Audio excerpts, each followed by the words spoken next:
3 পাতা 31। হায়দার এসেছে সুরঞ্জনের বাড়িতে। কেমন আছে জানতে নয়, স্রেফ আড্ডা দিতে। হায়দার আওয়ামী লীগ করে। একসময় সুরঞ্জন তার সঙ্গে ছোটখাটো বাণিজ্য করতে নেমেছিল। উন্নতির সম্ভাবনা নেই বলে শেষ অবধি বাদ দিতে হয়েছে পরিকল্পনা বা প্রকল্পটি। হায়দার ফাঁক পেলেই রাজনীতির প্রসঙ্গ তোলে। সুরঞ্জন আজকাল রাজনীতি নিয়ে মুখ খুলতে রাজি নয়। এরশাদ কি করেছিল, খালেদা কি করছে, এসবের বিশ্লেষণ করবার চেয়ে সুরঞ্জনের মনে হয় ভালো একটা বই পড়া তার চেয়ে অনেক ভালো। তবু হায়দার বকবক করছেই। রাজনীতি তার প্রিয় এবং একমাত্র বিষয়। সে এ বিষয় ছাড়া আর কোনো বিষয়ে কথা বলতেই সম্ভবত জানে না। হায়দার রাষ্ট্রধর্ম ইসলাম নিয়ে লম্বা একটি বক্তৃতা দেয়। আচ্ছা হায়দার, সুরঞ্জন তার ঘরে বিছানায় আধশোয়া হয়ে প্রশ্ন করে, তোমাদের রাষ্ট্রের বা সংসদের কি অধিকার আছে বিভিন্ন ধর্মের মানুষের মধ্যে বিভেদ সৃষ্টি করবার? হায়দার চেয়ারে বসে টেবিলে পা তুলে দিয়ে সুরঞ্জনের লাল মলাটের বইগুলোর পাতা ওল্টাচ্ছিল। সে ঠাঠা করে হেসে ওঠে, বলে, তোমাদের রাষ্ট্রের মানে? রাষ্ট্র কি তোমারও নয়? সুরঞ্জনও ঠোঁট চেপে হাসে, বলে, আমি তোমাকে কিছু প্রশ্ন করব, প্রশ্নগুলোর জবাব তোমার কাছে চাইছি। হায়দার এবার সোজা হয়ে বসে বলে, তোমার প্রশ্নের উত্তর হচ্ছে না, অর্থাৎ রাষ্ট্রের কোনো অধিকার নেই বিভিন্ন ধর্মের মানুষের মধ্যে বিভেদ সৃষ্টি করবার। সুরঞ্জন সিগারেটের লম্বা টান দিয়ে দ্বিতীয় প্রশ্ন করে, রাষ্ট্রের বা সংসদের কি অধিকার আছে কোনো ধর্মকে অন্য ধর্মের চেয়ে প্রাধান্য বা বিশেষ আনুকূল্য দেখাবার? হায়দার সঙ্গে সঙ্গেই উত্তর দেয়, না। সুরঞ্জন তৃতীয় প্রশ্ন করে, সংসদের কি অধিকার আছে গণপ্রজাতন্ত্রী বাংলাদেশ রাষ্ট্রের সংবিধানে বর্ণিত অন্যতম মূল নীতি ধর্মনিরপেক্ষতার নীতি পরিবর্তনের? হায়দার চোখ বুজে মনোযোগ দিয়ে কথাকটি শোনে, বলে, নিশ্চয়ই না। সুরঞ্জন আবার প্রশ্ন করে, দেশের সার্বভৌমত্ব সকল মানুষের সমান অধিকারের ওপর ভিত্তি করে প্রতিষ্ঠিত। সংবিধান সংশোধনের নামে সেই ভিত্তিমূলেই কি কুঠারাঘাত করা হচ্ছে না? হায়দার এবার তাকায় সুরঞ্জনের দিকে। সুরঞ্জন ঠাট্টা করছে না, সে সিরিয়াসলি কথা বলছে। সুরঞ্জন তার ষষ্ঠ প্রশ্ন করে, রাষ্ট্রীয় ধর্ম ইসলাম ঘোষণার মাধ্যমে অন্যান্য ধর্মাবলম্বী জনগোষ্ঠীকে রাষ্ট্রীয় আনুকূল্য বা স্বীকৃতি থেকে বঞ্চিত করা হয় নাকি? হায়দার কপাল কুঁচকে বলে, হয়। এই প্রশ্নগুলোর উত্তর সব জানা সুরঞ্জনের, হায়দারেরও। সুরঞ্জনও জানে হায়দার আর সে এসবের উত্তরের ব্যাপারে একমত। তবু প্রশ্ন করবার অর্থ এই যে হায়দার ভাবে সুরঞ্জন হায়দারকে একটি বিশেষ সময় প্রশ্ন করে পরীক্ষা করছে হায়দার ভেতরে ভেতরে সামান্য সাম্প্রদায়িক কিনা। তাই অষ্টম সংশোধনীর প্রসঙ্গ ওঠায় সে এই প্রশ্নগুলো করে। সুরঞ্জন তার সিগারেটের শেষ অংশটুকু অ্যাশট্রেতে চেপে বলে, আমার শেষ প্রশ্ন, ব্রিটিশ ভারতে ভারতবর্ষ থেকে আলাদা হয়ে ভিন্ন রাষ্ট্র সৃষ্টির কারণে প্রবর্তিত দ্বিজাতি তত্ত্বের জটিল আবর্তে বাংলাদেশকে আবার জড়িয়ে ফেলার এ অপচেষ্টা কেন এবং কাদের স্বার্থে? হায়দার এবার কোনো উত্তর না দিয়ে একটি সিগারেট ধরায়, ধোঁয়া ছেড়ে বলে, জিন্না নিজেও কিন্তু দ্বিজাতি তত্ত্বকে রাষ্ট্রীয় কাঠামো হিসেবে প্রত্যাখ্যান করে বলেছিলেন, আজ থেকে মুসলমান, হিন্দু, খ্রিস্টান, বৌদ্ধ রাষ্ট্রীয় জীবনে স্ব ধর্ম পরিচয়ে পরিচিত থাকবে না। তারা সকলেই শুধু জাতি ধর্ম নির্বিশেষে এক জাতি পাকিস্তানের নাগরিক পাকিস্তানি এবং তারা শুধু পাকিস্তানি হিসেবেই পরিচিত হবে।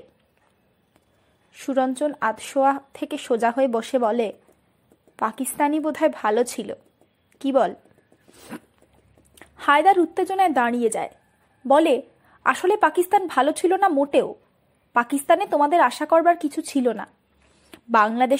বাংলাদেশ হবার পর তোমরা ভেবেছ এই দেশে তোমাদের সব রকম অধিকার থাকবে, এ হচ্ছে সেকুলার রাষ্ট্র। কিন্তু এই দেশ যখন তোমাদের স্বপ্ন পূরণে বাধা দিল তখন বুকে তোমাদের লাগলো বেশি। সুরঞ্জন খুব জোরে হেসে ওঠে, হাসতে হাসতে বলে, শেষ পর্যন্ত তুমিও বেশ তোমাদের আশা তোমাদের স্বপ্ন টপ্ন বলে গেলে। এই তোমরা কারা? হিন্দুরা তো? তুমি আমাকেও হিন্দুর দলে ফেললে? এতকাল নাস্তিক্যবাদের বিশ্বাস করে এই লাভ হলো আমার। ভারতে এদিকে মৃতের সংখ্যা 400 ছাড়িয়ে গেছে। পুলিশ 8 জন মৌলবাদী নেতাকে গ্রেপ্তার করেছে। এদের মধ্যে বিজেপির সভাপতির মুরলী মনোহর যোশী আর এল.কে. আদভানিও রয়েছে। বাবরি মসজিদ ধ্বংসের প্রতিবাদে সারা ভারতে বন্ধ পালিত হয়। বম্বে, রাঁচি, কর্ণাটক, মহারাষ্ট্রে দাঙ্গা হচ্ছে, মানুষ মরছে। এদেশে সাম্প্রদায়িক দলটি মুখে বলছে বাবরি মসজিদ ধ্বংসের জন্য ভারত সরকার দায়ী। ভারত সরকারের এই দোষের জন্য বাংলাদেশের হিন্দুরা দায়ী নয়। বাংলাদেশের হিন্দু ও মন্দিরের বিরুদ্ধে আমাদের কোনো ক্ষোভ নেই। ইসলামিক চেতনায় উদ্বুদ্ধ হয়ে সাম্প্রদায়িক সম্প্রীতি রক্ষা করতে হবে। সাম্প্রদায়িক দলটির এই বক্তব্য টেলিভিশনে ও সংবাদপত্রে প্রচারিত হয়। কিন্তু মুখে ওই কথা বললেও বাংলাদেশের মৌলবাদী দল সারা দেশে হরতালের দিন প্রতিবাদ জানানোর নামে যে তাণ্ডব চালিয়েছে তা সন্ত্রাস। তা না দেখলে বিশ্বাস হবার নয়। বাবরি মসজিদের ধ্বংসের প্রতিবাদের ছুতোয় 71-এর ঘাতকেরা নির্মূল কমিটির অফিস ও কমিউনিস্ট পার্টির অফিসে হামলা এবং ভাঙচুর করছে, আগুন লাগাচ্ছে। কেন? জামাতে ইসলামীর একটি প্রতিনিধি দল বিজেপির নেতাদের সঙ্গে দেখা করেছে। কি কথা হয়েছে তাদের? কি আলোচনা? কি ষড়যন্ত্র? সুরঞ্জন তা অনুমান করে। পুরো উপমহাদেশে ধর্মের নামে যে দাঙ্গা শুরু হয়েছে, সংখ্যালঘুদের উপর যে নৃশংস নির্যাতন, সুরঞ্জন নিজে সংখ্যালঘু হয়ে টের পায় এই নৃশংসতা কত ভয়াবহ। বসনিয়া হার্জেগোভিনিয়ার ঘটনার জন্য যেমন বাংলাদেশের কোনো খ্রিস্টান নাগরিক দায়ী নয়, তেমনি ভারতের কোনো দুর্ঘটনার জন্য বাংলাদেশের হিন্দু নাগরিক দায়ী নয়। এ কথা সুরঞ্জন কাকে বোঝাবে? সাম্প্রদায়িক ফ্যাসিস্ট শক্তির বিরুদ্ধে আজ মানববন্ধন। হায়দার বলে, চলো চলো তৈরি হও, মানববন্ধনে যাব। মুক্তিযুদ্ধের চেতনা বাস্তবায়ন ও স্বাধীনতা সার্বভৌমত্ব সংরক্ষণে জাতীয় ঐক্য ও 71-এর ঘাতক যুদ্ধপরাধী সহ সকল সাম্প্রদায়িক ফ্যাসিস্ট শক্তির বিরুদ্ধে জাতীয় ঐক্যের প্রতীক হিসাবে এবং সাম্প্রদায়িকতার বিরুদ্ধে আঞ্চলিক সৌহার্দ্য ও বিশ্বশান্তির লক্ষ্যে বিশ্ব মানবতার ঐক্যের প্রতীক হিসেবে জাতীয় সমন্বয় কমিটির ডাকে সারা দেশে মানববন্ধন। তাতে আমার কি? সুরঞ্জন প্রশ্ন করে। তোমার কি মানে? তোমার কিছুই না? হায়দার অবাক হয়ে প্রশ্ন করে। সুরঞ্জন শান্ত, স্থির, বলে, না। হায়দার এত বিস্মিত হয় যে সে দাঁড়িয়েছিল বসে পড়ে। হায়দার আবার একটি সিগারেট ধরায়, বলে, 1 কাপ চা খাওয়াতে পারো? সুরঞ্জন বিছানায় লম্বা হয়ে শুয়ে বলে, ঘরে চিনি নেই। বাহাদুর শাহ পার্ক থেকে জাতীয় সংসদ ভবন পর্যন্ত মানববন্ধনের রুট। সকাল 11টা থেকে দুপুর 1টা পর্যন্ত এই রুটে যানবাহন চলাচল বন্ধ থাকবে। হায়দার মানববন্ধন সম্পর্কে আরও কিছু বলতে যাচ্ছিল, সুরঞ্জন থামিয়ে দিয়ে বলে, কাল আওয়ামী লীগের মিটিংয়ে হাসিনা কি বলল? শান্তি সমাবেশে? হ্যাঁ, বলল সাম্প্রদায়িক সম্প্রীতি বজায় রাখবার জন্য প্রত্যেক মহল্লায় ধর্ম বর্ণ নির্বিশেষে শান্তি ব্রিগেড গড়ে তুলতে হবে। এতে কি হিন্দুরা অর্থাৎ আমরা রক্ষা পাব? মানে প্রাণে বাঁচব? হায়দার উত্তর না দিয়ে তাকায় সুরঞ্জনের দিকে। সুরঞ্জন 2 দিন শেভ করেনি, চুল উড়ো খুঁড়ো। হঠাৎ প্রসঙ্গ পাল্টায় হায়দার, বলে, মায়া কোথায়? ও জাহান্নামে গেছে। সুরঞ্জনের মুখে জাহান্নাম শব্দটি হায়দারকে চমকিত করে। বলে, জাহান্নামটা কিরকম শুনি? ব্যাখ্যা জানা নেই। এই প্রজন্মের মানুষের মনের গতি প্রকৃতি আমার দ্বারা বোঝা সম্ভব নয়। বাড়িতে আর কেউ নেই। মেসোমাসিমা কোথায়? অন্য কোথাও পাঠিয়ে দিয়েছ? বাবার স্ট্রোক হয়েছে। কি বললে? হায়দার তড়াক করে লাফিয়ে ওঠে। সুরঞ্জন বলে, অস্থির হইও না, বাবা 21 বছর বাড়তি বেঁচে ছিলেন। তার তো 71-এই মরে যাবার কথা। সেখানে না মরে রীতিমতো 21 বছর পর স্ট্রোক হয়ে যাওয়ায় এ বেশ বেঁচে যাওয়া নয়। 71-এ কি হয়েছিল? 71-এর বাবা সেনা ছাউনি থেকে ফিরে এসেছিলেন বাড়িতে। ভাবা যায়? নিশ্চয়ই মেরেছে খুব। বেয়োনেটে খুঁচিয়েছে, কাপড় চোপড় খুলে সিলিং ফ্যানের সঙ্গে ঝুলিয়ে 6 ঘন্টা পিটিয়েছে। খুব জলতেষ্টা পেয়েছিল বাবার। ওরা একটা কৌটোয় পেচ্ছাপ করে বাবার মুখ হা করে মুখের মধ্যে ঠেলেছে। হায়দার মুখ নিচু করে থাকে। জিজ্ঞেস করে, আর? সুরঞ্জন চুপ হয়ে থাকে। হায়দার আবার প্রশ্ন করে, আর কি করেছে? ধার একটা দা দিয়ে পেনিস কেটে দিয়েছে। বলেছে, তোর মুসলমানি করে দিলাম, যা। পেনিসের সেই রক্তপাত আর ভাঙা পা নিয়ে ডক্টর সুধাময় দত্ত পালিয়ে বেঁচেছিলেন। তুমি তো কখনো বলনি।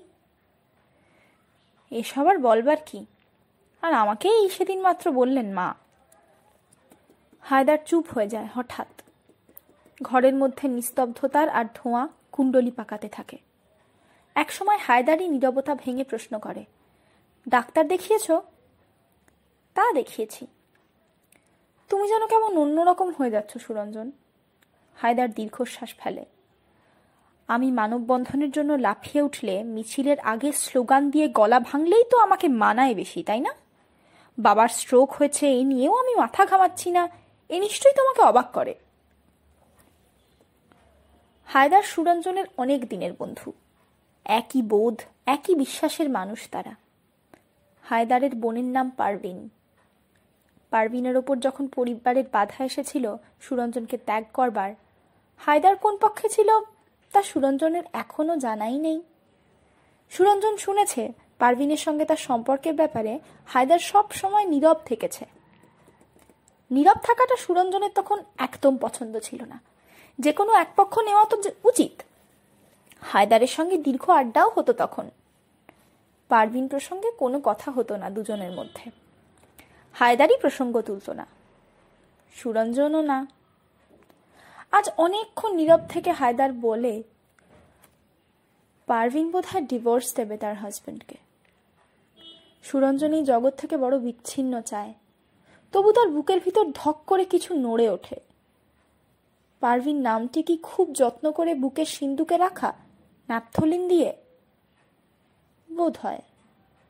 আজ 5 বছর সে পারভিনকে দেখে না। সুরঞ্জনের বুকের ভিতর কষ্ট মোচড় দিয়ে উঠতে চায়, কিন্তু সেটা হতে দেয় না। রত্নার মুখটি সে ইচ্ছে করেই মনে করে।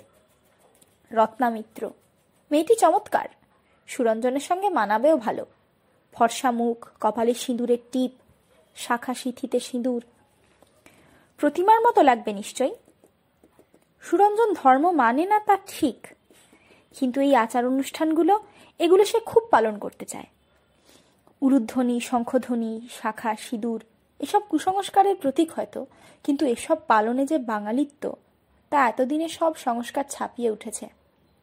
পারভিনকে তো সে আর শাখা সিঁদুর পরানো যেত না। কিরণময়ী সব বাদ দিয়েছে। দিয়েছে কি শুধু আদর্শের জন্য? দিয়েছে লতিফা শরীফার ক্যামোফ্লেজে বেঁচে থাকার জন্য। সুরঞ্জনের তাই মনে হয়। সুরঞ্জনকে ঘরের বার করা হায়দারের পক্ষে সম্ভব হয় না। হায়দার শেষ অবধি চলে যায়। বাড়ি তার কাছেই, প্রতিবেশী বলা যায়। গণ আদালত যেদিন হলো, সুরঞ্জনই হায়দারকে ঘুম থেকে তুলে নিয়ে গেছে। গণসমাবেশের দিন বেশ ঝড় বৃষ্টি ছিল। হায়দার বলেছিল, আজ বোধহয় যাওয়া যাবে না। সুরঞ্জন বলেছিল, যাওয়া যাবে না মানে? তৈরি হও তাড়াতাড়ি, এই আমি বসে রইলুম, তোমাকে না নিয়ে যাচ্ছি না। হায়দার অবাক হয়। আজ মানববন্ধনের দিন সকাল 9টা থেকে 11টা অবধি সুরঞ্জনের বাড়িতে কাটিয়ে সুরঞ্জনকে না নিয়ে ফিরতে হবে, এ কথা সে ভাবতে পারেনি। 35 মায়াকে কিরণময়ী নিজে গিয়ে নিয়ে এসেছে। এসেই মায়া বাবার ওপর পড়ে হাউমাউ কান্না জুড়ে দিয়েছে। কান্না দেখলে সুরঞ্জনের বড় রাগ ধরে। চোখের জল ফেলে জগতে কিছু হয়? তার চেয়ে টাকা জোগাড় কর, তাই দিয়ে অসুস্থ মানুষটির জন্য ভালো কিছু খাবার, ফলমূল, ওষুধ কেন, ডাক্তার দেখাও নিয়মিত। ভাবতে ভাবতে সুরঞ্জনের মনে হয় তার কিছু কাজ করা দরকার। চাকরি করতে তার ইচ্ছে করে না, কারণ পরের গোলামি করা সুরঞ্জনের ধাতে সইবে না। হায়দারের সঙ্গে পুরনো ব্যবসায় আবার জড়াবে কিনা ভাবতে ভাবতে সুরঞ্জনের বড় খিদে পায়। দুপুর পার হয়ে যায়, তাকে কেউ খেতে ডাকে না। সুধাময়কে নিয়ে কিরণময়ী আর মায়া ব্যস্ত। সুরঞ্জনের খিদে পেয়েছে, তার এখন খাবার দরকার, এই কথা সে কাকে জানাবে? কিরণময়ীকে? মায়াকে? বাড়িতে কি রান্না হচ্ছে, অথবা আদৌ রান্না হচ্ছে কিনা সুরঞ্জন জানে না। এসবের খবর নিতে তার ইচ্ছে করে না। সে কাউকে না বলে ঘর ছেড়ে বেরিয়ে পড়ে। কারো বাড়ি গিয়ে কিছু খেতে হবে তাকে। বিকেল পার হয়ে যাচ্ছে। সুধাময়ের ঘরে সে আজ সারা দিন ঢোকেনি। কিরণময়ী বা মায়াও তার ঘরে আসেনি। অবশ্য দরজা ভেজানো ছিল। ঘরে 2 ঘন্টা হায়দার ছিল। সম্ভবত ওরা ভেবেছে সুরঞ্জন ঘরে আড্ডা দিচ্ছে। এখন যাওয়াটা ঠিক নয়। আর সুরঞ্জন এত আশাই বা করে কি করে? কি করেছে সে সংসারের জন্য? কেবল বাইরে বাইরে ঘুরেছে বন্ধু বান্ধব নিয়ে, বাড়ির সবার সঙ্গে চিৎকার চেঁচামেচি করেছে, যে কোনো আন্দোলনে ঝাঁপিয়ে পড়েছে, পার্টির যে কোনো নির্দেশ বংশবদ্ধ ভৃত্যের মতো পালন করেছে, গভীর রাতে বাড়ি ফিরে মার্কস লেনিনের বই মুখস্থ করেছে। কি লাভ হয়েছে এতে সুরঞ্জনের, সুরঞ্জনের পরিবারের? সুরঞ্জন একটি রিক্সা নিয়ে পুলকের বাড়িতে যায়। পুলককে ঘরেই পাওয়া যায়। সে আজ 4 দিন ঘরবন্দি। বাইরের দরজায় শক্ত তালা দিয়ে ঘরে বসে থাকে। পুলককে প্রথম কথা সুরঞ্জন বলে, কিছু খাবার দাও, বাড়িতে বোধহয় রান্না টান্না হয়নি আজ। নীলা ফ্রিজের ঠান্ডা ভাত তরকারি গরম করে টেবিলে দেয়। পুলক জিজ্ঞাসা করে, কেন রান্না হয়নি? ডক্টর সুধাময় দত্তের স্ট্রোক হয়েছে। তাঁর স্ত্রী এবং কন্যা আপাতত তাঁকে নিয়ে ব্যস্ত। এককালের ধনাঢ্য সুকুমার দত্তের পুত্র সুধাময় দত্ত এখন নিজের চিকিৎসার খরচ জোগাতে পারে না। পুলক বলে, আসলে তোমার চাকরি বাকরি করা উচিত ছিল। মুসলমানদের দেশে চাকরি পাওয়া খুব কঠিন, আর এই মূর্খদের আন্ডারে কাজ করব কি বলো? পুলক বিস্মিত হয়। সে সুরঞ্জনের আরো কাছে সরে আসে, জিজ্ঞেস করে, বলো কি সুরঞ্জন, তুমি মুসলমানদের গাল দিচ্ছ? ভয় পাচ্ছ কেন? গাল তো তোমার সামনে দিচ্ছি, ওদের সামনে তো আর দিচ্ছি না। সামনে ওদের গাল দেওয়া সম্ভব? ধরে কি তবে মুন্ডুটি থাকবে? সুরঞ্জন অক্ষম আক্রোশে সোফার হাতলটি চেপে ধরে। ভাত দেওয়া হয়। সুরঞ্জন খেতে বসে। খেতে খেতে বলে, আমাকে কিছু টাকা ধার দাও পুলক, যেভাবেই হোক। তা না হয় দেওয়া যাবে। দেশের খবর জানো তো? মানিকগঞ্জের, চট্টগ্রামের ভোলার, টুঙ্গিপাড়ার, শেরপুরের। এই তো বলবে যে সব মন্দির ভেঙে গুঁড়িয়ে ফেলেছে, হিন্দুদের ঘর বাড়ি লুট করেছে, পুড়িয়ে দিয়েছে, পুরুষদের মেরেছে, নারীদের ধর্ষণ করেছে। এছাড়া আর কোনো নতুন খবর থাকলে বলো। এগুলো তোমার কাছে স্বাভাবিক মনে হচ্ছে? নিশ্চয়ই স্বাভাবিক। কি আশা করো তুমি এই দেশ থেকে? পিঠ পেতে রেখে বসে থাকবে আর তারা কিল দিলে গোসা করবে? এ তো ঠিক নয়। পুলক চুপ হয়ে যায়। বলে, তোমার টাকা লাগবে কত? 5,000। পুলক 5,000 টাকা দিতে সামান্য দেরি করে না। সুরঞ্জন খাওয়া শেষ করে জিজ্ঞাসা করে, অলোককে এখনো খেলতে নেয়নি? না, সে সারাদিন মন খারাপ করে ঘরে বসে থাকে। শোনো পুলক, আসলে যাদের ভাবি অসাম্প্রদায়িক, যাদের বন্ধু ভাবি, নিজেদের মানুষ ভাবি, যাদের সঙ্গে এমনভাবে মিশেছি যে আমরা এখন অনর্গল আসসালাম আলাইকুম বলি, খোদা হাফেজ বলি, জলকে পানি বলি, স্নানকে গোসল বলি, যাদের রমজান মাসে আমরা বাইরে চা সিগারেট খাই না, এমনকি প্রয়োজনে কোনো হোটেল রেস্তোরাঁয় খেতে পারি না দিনের বেলা, তারা আসলে আমাদের কতটুকু আপন? কাদের জন্য আমাদের এই স্যাক্রিফাইস বলো? পুজোয় কদিন ছুটি পাই, আর 2টো ঈদের মরশুমে তো সরকারি অফিস হাসপাতালগুলো ঘাড় ধরে হিন্দুদের দিয়ে কাজ করানো হয়। 8ম সংশোধনী হয়ে গেল, আওয়ামী লীগ কদিন চেঁচালো, ব্যাস। হাসিনা নিজেই তো এখন মাথা ঢেকেছে ঘুমটায়। হজ করে আসবার পর চুল দেখা যায় না, এমন ঘুমটাই দিয়েছিল। সবার চরিত্র এক পুলক, সবার। এখন আমাদের সবার হয় আত্মহত্যা করতে হবে, নয় দেশ ছাড়তে হবে। সুরঞ্জন টাকা কটি পকেটে নিয়ে চলে যায়। সোজা বাড়ি গিয়ে সে কিরণময়ীর হাতে দেবে টাকা। কিরণময়ী কি করে যে হাল ধরে আছে সংসারের, এই খোঁজ সুরঞ্জন আগে নেয়নি। সুধাময় অসুস্থ হবার পর প্রথম যখন পুত্রের উপর দায়িত্ব পড়ল, তখনই সে সচেতন হলো। অবশ্য দায়িত্ব তাকে কেউ দেয়নি, নিজেই সে অনুভব করেছে।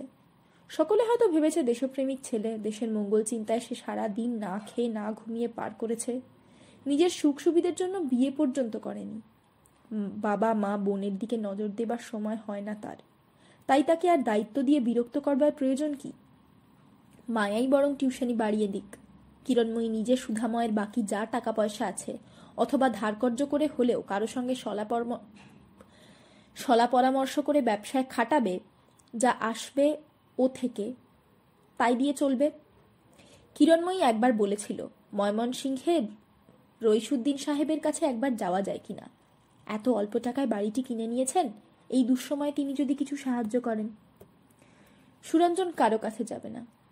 পুলকের কাছে সহজে যে চাইতে পেরেছে, কারণ পুলককে একসময় সে দিয়েছে খুব, আর এবার সে কোনো মুসলমানের কাছে হাত পাতবে না।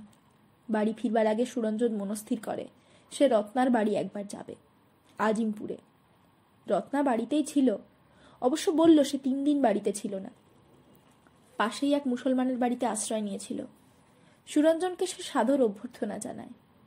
সুরঞ্জন ভাবে কোনো ভনিতা না করে সে রত্নাকে বলবে, চলুন আমরা বিয়ে করি। রত্নার সঙ্গে তার অল্প দিনের পরিচয়। এত অল্প দিনে হঠাৎ বিয়ের কথা তোলা শোভন নয়। তাছাড়া রত্না জানে সে বেকার একটি ছেলে, এই ছেলেকে বিয়ে করে রত্নারই বা কি লাভ। সুরঞ্জনের মনে হয় এরা যে কোনো দিন যে কোনো করিম রহিমকে বিয়ে করে আফরোজা, খালেদা ইত্যাদি নাম ধারণ করবে, আর দিনে 5 বার মেঝে কপাল ঠুকবে, মানে নামাজ পড়বে। রত্নার বাড়িতে 1 কাপ চা পর্যন্ত বসেছে সুরঞ্জন। চা শেষ করেই বলেছে, উঠি। এত শিগগিরই? তবে এলেন কেন? দেখতে এলাম অক্ষত আছেন কিনা। দরজা খুলে চলে যেতে যেতে সুরঞ্জন বলে। অক্ষতর তো 2টো অর্থ, কোনটি দেখতে এসেছিলেন? সুরঞ্জন সিঁড়ির কাছে কিছুক্ষণ দাঁড়িয়ে ভেবে বলে, 2টোই। সুরঞ্জনের আর বলা হয়নি শেষ পর্যন্ত। চলুন আমরা বিয়ে করি। সুরঞ্জন রত্নার বাড়ি থেকে বেরিয়ে ভাবে, বিয়েরই বা কি দরকার? বিয়ে হবে সুরঞ্জনের ঘরে একটি খাট, একটি টেবিলে গাদাগাদি করে বইপত্র রাখা, ব্যাস ওর মধ্যে রত্নাকে ঢুকিয়ে রত্নার সঙ্গে বিছানায় শুয়ে ভোরবেলা উঠে চাকরি বাকরি করে টাকা পয়সা জমিয়ে ভালো খাওয়া দাওয়া, ভালো একটি বাড়ি ভাড়া করে থাকা, সন্তান জন্ম দিয়ে তাকে লেখাপড়া শেখানো। কি লাভ এতে? কি লাভ মানুষের বেঁচে থাকায়? এই যে সুধাময় বেঁচে আছে ধুকে ধুকে, তাকে অন্যরা পেচ্ছাপ পায়খানা করাচ্ছে, খাওয়াচ্ছে, দাওয়াচ্ছে, কি লাভ তাঁর এরকম বেঁচে থেকে? সুরঞ্জনই বা কেন বেঁচে আছে? একবার ভাবে, টাকা তার প্যান্টের পকেটে, কয়েকটা পেথিডিন কিনে একবার পুশ করলে কেমন হয় শিরায়? মরে যাবে, নির্ঘাত মরে যাবে। আর মরে গেলে ধরা যাক বিছানায় সে মরে পড়ে আছে, বাড়ির কেউ জানলো না, ভাববে ঘুমিয়ে আছে ছেলে, তাকে বিরক্ত করা ঠিক নয়। এক সময় মায়া ডাকতে আসবে, দাদা। তখন তার দাদা আর সাড়া দেবে না, গা ধরলেই চমকে উঠবে। কাঠ হয়ে পড়ে আছে দেখবে সুরঞ্জনের নিষ্প্রাণ শরীর। সুরঞ্জন বাড়িতে ঢুকতে গিয়ে অবাক হয়ে দেখে দরজা হাট করে খোলা এবং ঘরের জিনিসপত্র সব তছনছ হয়ে আছে। টেবিল উল্টে পড়ে আছে, বইপত্র মাটিতে, বিছানার তোষক চাদর মাটিতে গড়াচ্ছে, আলনার কাপড় চোপড় ছড়িয়ে আছে সারা ঘরে। সুরঞ্জনের শ্বাস বন্ধ হয়ে যায়। সে দ্রুত পাশের ঘরে গিয়ে দেখে ও ঘরে একই অবস্থা। কাঠের একটি আলমারি ভাঙা, ঘরের সিলিং ফ্যানটি পর্যন্ত ভাঙা। সুধাময় মাটিতে উপুড় হয়ে শুয়ে কাতরাচ্ছে। কিরণময়ী নেই, মায়াও নেই। বাবা, কি হয়েছে বাড়িতে? 39 পাতা। ছেলে ছোকরারা এসে এসব করে গেছে, আমাকে একটু দাঁড় করিয়ে দে বাবা। মায়াকে ওরা ধরে নিয়ে গেছে, কিরণময়ী পেছন পেছন গেছে। সুরঞ্জন, মায়াকে ফিরিয়ে নিয়ে আয়। সুধাময়ের কথা জড়িয়ে যায়। সুধাময়কেও মেরেছে নিশ্চয়ই। উপুর হয়ে পড়েছিল, না পারছে হাত পা নাড়াতে, না পারছে কাউকে চিৎকার করে ডাকতে। মাকে এখন কোথায় খুঁজবেন সুরঞ্জন? রাত 10:30 বাজে। দরজা খোলা। সুরঞ্জন হায়দারের বাড়ি যায়। গিয়ে সোজা বলে, আমাদের মায়াকে দাও। মানে? সুরঞ্জনের কথা বলতে কষ্ট হয়, গলার কাছে আটকে থাকে দলা পাখানো কষ্ট। বলে, মায়াকে দিয়ে দাও তোমরা। বলে হঠাৎ হায়দারকে জাপটে ধরে ডুকরে কেঁদে ওঠে সুরঞ্জন। হায়দার কিছু বুঝতে পারে না। বলে, কি হয়েছে সুরঞ্জনের? বাচ্চা ছেলের মতো কাঁদছে কেন? এই মাত্র সে বাড়ি ফিরেছে, এখনো কাপড় চোপড় পাল্টানো হয়নি।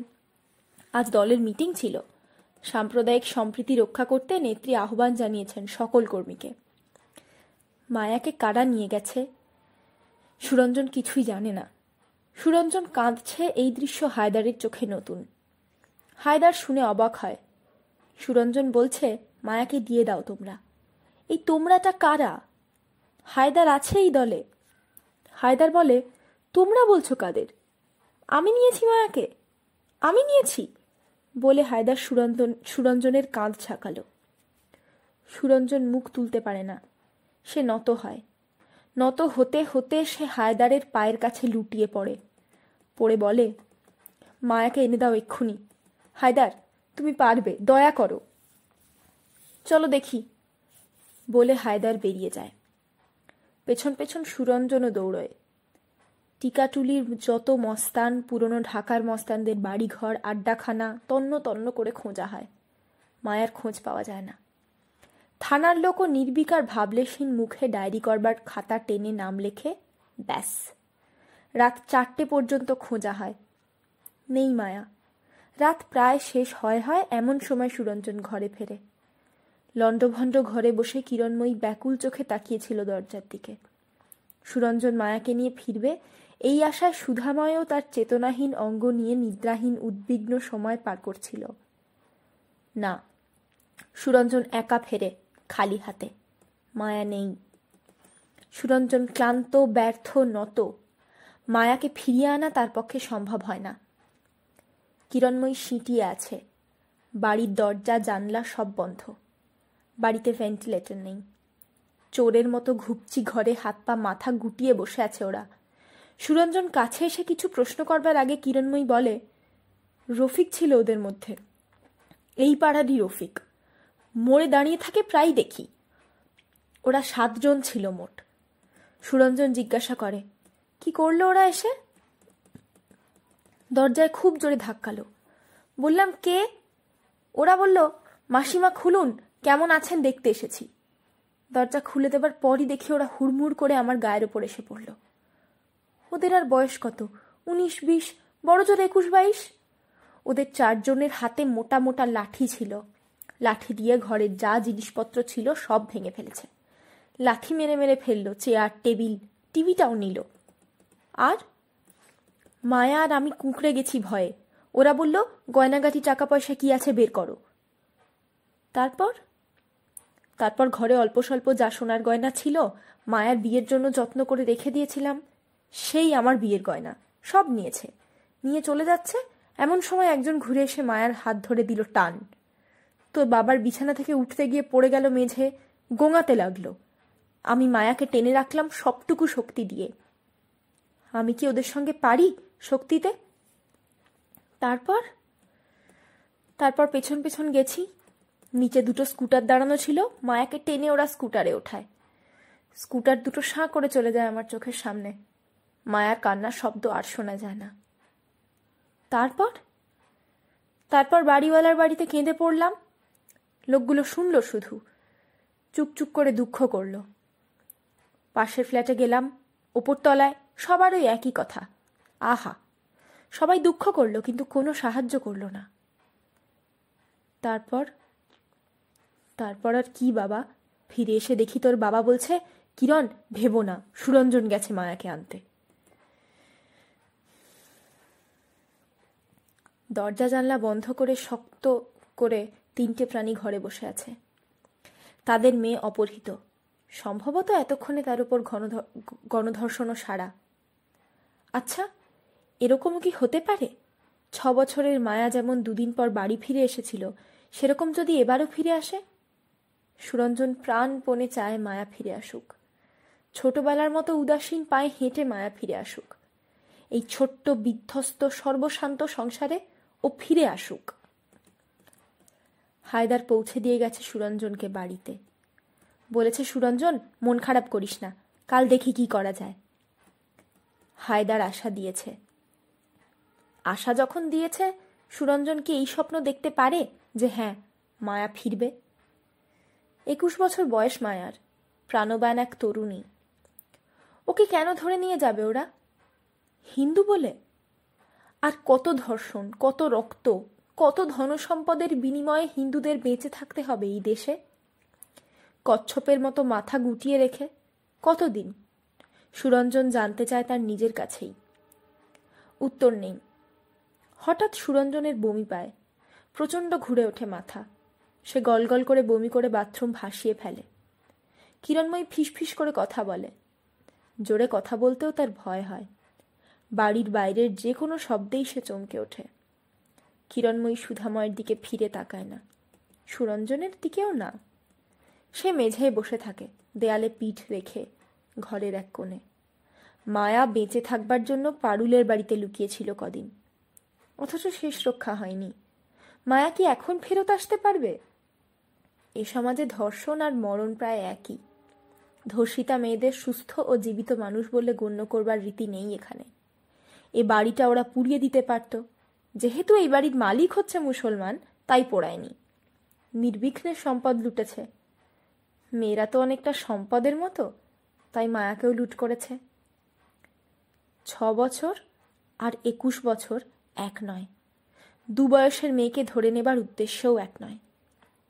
সুরঞ্জন অনুমান করতে পারে 21 বছরের একটি মেয়েকে নিয়ে 7 জন পুরুষ কি করতে পারে।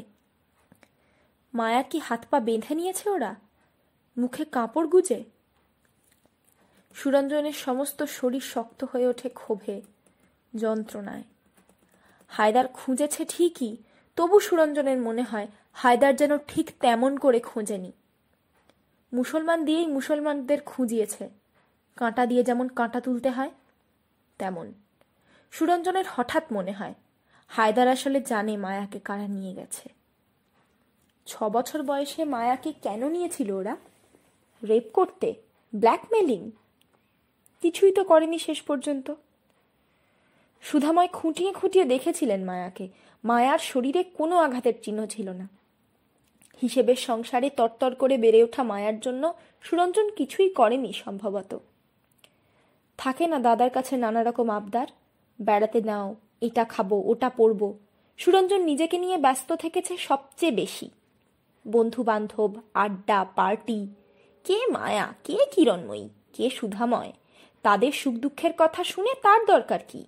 সেই দেশকে মানুষ বানাবে। সুরঞ্জন, তোমার দেশ কি আর মানুষ হবে? হায়দার হয়তো জানে রফিককে, কোথায় থাকে। হয়তো দেখা যাবে রফিক তার আত্মীয়। হায়দারের কাছে রফিকের কথা জিজ্ঞেস করতে হবে। যে করেই হোক এই পাড়ার রফিক ছেলেটিকে তার খোঁজ করতে হবে। হায়দারকে পরদিন ভোরবেলা আবার ডেকে তোলে সুরঞ্জন। হায়দার বলে, রফিক নামে এখানে কাউকে তো আমি চিনি না, তবু লোক লাগাচ্ছি। তুমি বাড়ি চলে যাও, এখানে আমার সঙ্গে তোমার থাকাটা ঠিক হবে না। সুরঞ্জন চলে এলো। হায়দারের সঙ্গে থাকা এখন ঠিক হবে না। কেন সুরঞ্জন বোঝে? কারণ সুরঞ্জন হিন্দু। হিন্দু হয়ে মুসলমানদের শাস্তি দেওয়া বা ধমক দেওয়া ঠিক ভালো থাকে না, সেই মুসলমান চোর হোক কি খুনি হোক। মায়া ফিরবে নিশ্চয়ই। যদি মেরে না ফেলে মায়াকে, সকল নির্যাতন শরীরে বহন করে আপন 3 জন মানুষের কাছে সে ফিরে আসবে নিশ্চয়ই। টিকাটুলির আর 3টি হিন্দু বাড়ি লুট হয়েছে সে রাতেই। সুরঞ্জন বাড়ি ফিরে বালিশে মুখ ডুবিয়ে উপুর হয়ে পড়ে থাকে। সুধাময় খানিক পর গোঙাতে থাকেন। সুরঞ্জনের ইচ্ছে করে কিছু বিষ কিনে এনে 3 জনেই খেয়ে মরে যাক। কি দরকার বেঁচে থেকে? কি নিশ্চয়তা আছে এই দেশে? কিরণময়ী অদ্ভুত এক মানুষ, সর্বংসহা মাটির মতো। 24 ঘন্টা আগলে রাখছে সুধাময়কে, এতটুকু ক্লান্তি নেই তার। সুরঞ্জনের কাছে সে কোনো আদেশ অনুরোধও করে না, যেন তার সব আশা আকাঙ্ক্ষা পূরণ করবার সুধাময়ই ছিলেন। সুধাময় ছাড়া আর কারো কাছে তার কোনো প্রত্যাশা নেই। সুধাময় সুস্থ না হয়ে ওঠা অবধি সে নড়বে না। মায়া, মায়ার জন্য শেষ অবধি সকালেই মায়াই হবে। আর কিছু করবার ক্ষমতা তো কারণ নেই। কিরণময়ী গান জানতো ভালো, সেই গানের গলা এখন আর নেই। বিয়ের পরও মফস্বলের ফাংশনে গান গাইতো। লোকে বলতো, বেহায়া বেশরম মেয়ে, হিন্দু মেয়েদের আসলে কোনো লজ্জা শরম নেই। এইসব কটাক্ষ কিরণময়ীকে বড় অস্বস্তিতে ফেলত। নিজেকে সংযত করতে করতে কিরণময়ী পরে গান গাওয়া প্রায় ছেড়েই দিল। সুধাময়ের কাছে নিজে যেচে সে কিছু চেয়েছে বলে মনে পড়ে না। শাড়ি গয়নার প্রতি কিরণময়ীর আকর্ষণ ছিল না খুব একটা। সে কখনো এমন আবদার করেনি যে ওই শাড়িটা বা ওই গয়নাটাই চাই। সুধাময় প্রায়ই বলতেন, কিরণময়ী, তুমি কখনো কি মনের মধ্যে কোনো কষ্ট লুকিয়ে রাখো? কিরণময়ী বলতো, না তো। সুধাময় কিরণময়ীকে আদর করে কাছে টেনে বলতেন, আমাকে জানিও তোমার সব সুখ দুঃখ কেমন।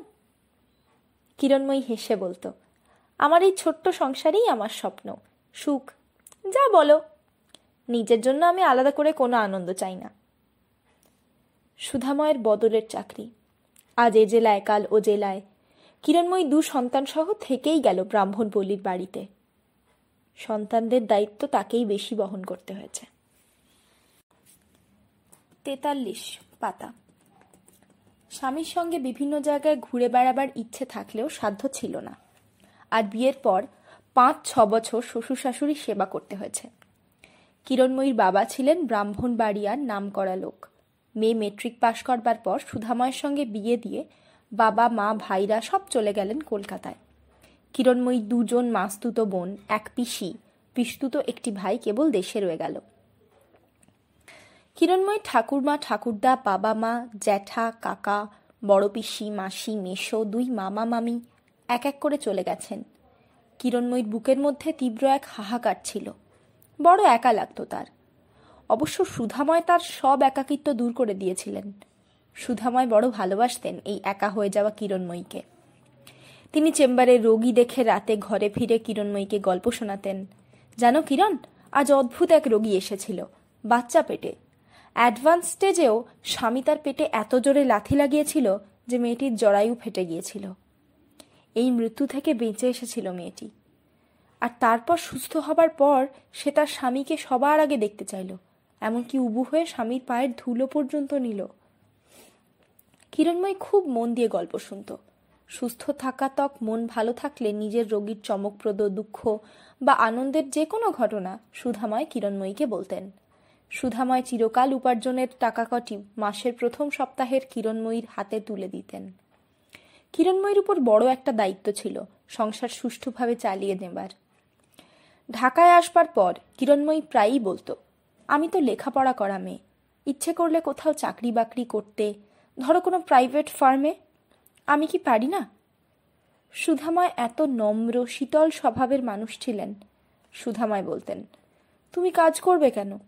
বাড়ির কত বড় দায়িত্ব তোমার ওপর। সুরঞ্জন সমাজতন্ত্রের কথা শিখছে, ওর জন্য একটু ছাড় দিও। লেখাপড়া করুক, রাজনীতিও করুক, আমার আপত্তি নেই। মায়া যেন উচ্ছন্নে না যায়। দুজনেই লেখাপড়া করে মানুষ হোক। তুমি ওদের দেখো। ভেবো না, আমি 2 বেলা প্র্যাকটিস করছি, সম্ভব হলে কাছেই কোনো ফার্মেসিতে বসবো। পৃথিবীতে কত মানুষ না খেয়ে থাকে, ফুটপাথে থাকে।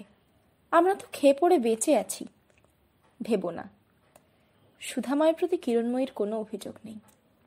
মানুষটি একেবারে অন্যরকম, কারো সঙ্গে মেলে না। কিরণময়ী আর সব সংসারের স্বামীদের তো দেখেছে, সুধাময়ের চেয়ে ভালো কাউকে দেখেনি। কিরণময়ী মাঝে মধ্যে ভাবে সুধাময় তাকে খুব ভালোবাসেন, সঙ্গে না নিয়ে খেতে বসেন না। কিরণময়ীর ঘরের কাজগুলো তিনি নিজে প্রায়ই করে দিতেন। রান্নাঘরে প্রায়ই এসে বলতেন, বাসন মাজা টাজা কিছু থাকলে বলো, আমি বেশ ভালো বাসন মাজতে পারি। কিরণ, তোমার চুলে জট পড়েছে, এসো জট ছাড়িয়ে দিই। আজ বিকেলে রমনা ভবনে গিয়ে ভালো 2টো শাড়ি কিনে এনো। ঘরে পরবার শাড়ি বোধহয় তোমার কম, তাই না? আমার খুব টাকা হলে তোমার নামে বড় একটি বাড়ি বানিয়ে দিতাম ধানমন্ডিতে। আমি যেন তোমার আগে মরি কিরণ। কিরণ, তুমি আমার জীবনে না থাকলে আমি বোধহয় অনেক আগেই মরে যেতাম। কিরণময়ীর শরীরে প্রায়ই বাতের ব্যথা হয়।